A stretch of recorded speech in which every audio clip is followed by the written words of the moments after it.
But Yasir Qadhi, and I know him personally, so I'm not talking about him because I'd rather talk to him privately. But if you're saying that he was Salafist 10 years ago or 15 years ago and he's something else now, then I would say, if that's your definition, he was better back then than he is today. He didn't have shak in the preservation of Quran back then.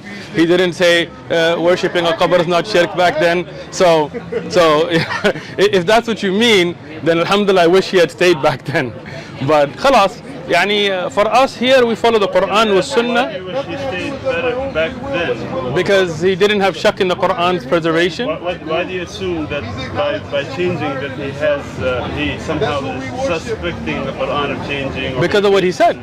You haven't watched his videos on it? To try and make this as specific as possible, I think if I were to give you a blank mushaf, yeah, and tell you to write what is munazzal verbatim from Allah into that mushaf with no human interference, would you write something which corresponds? It's not an easy answer. It's not an easy yes or no. It is enough for the Muslim to believe that the I think Quran this should be an easy yes or no, though. Yes, Qadhi. I have to.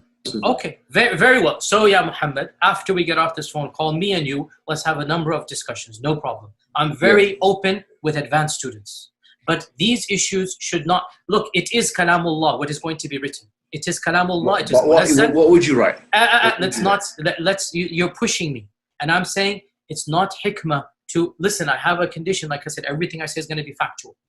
Okay, so when he was asked, could you write out the Quran today if we didn't have the Musahif and things as in the Warsh or an Asim, and he said you could not, right?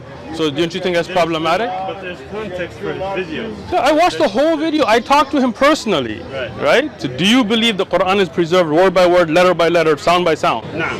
Khalas, then you and him need to have a talk because he doesn't. I talked to him personally. So do you believe the Quran is preserved word by word, letter by letter, sound by sound? Because he doesn't.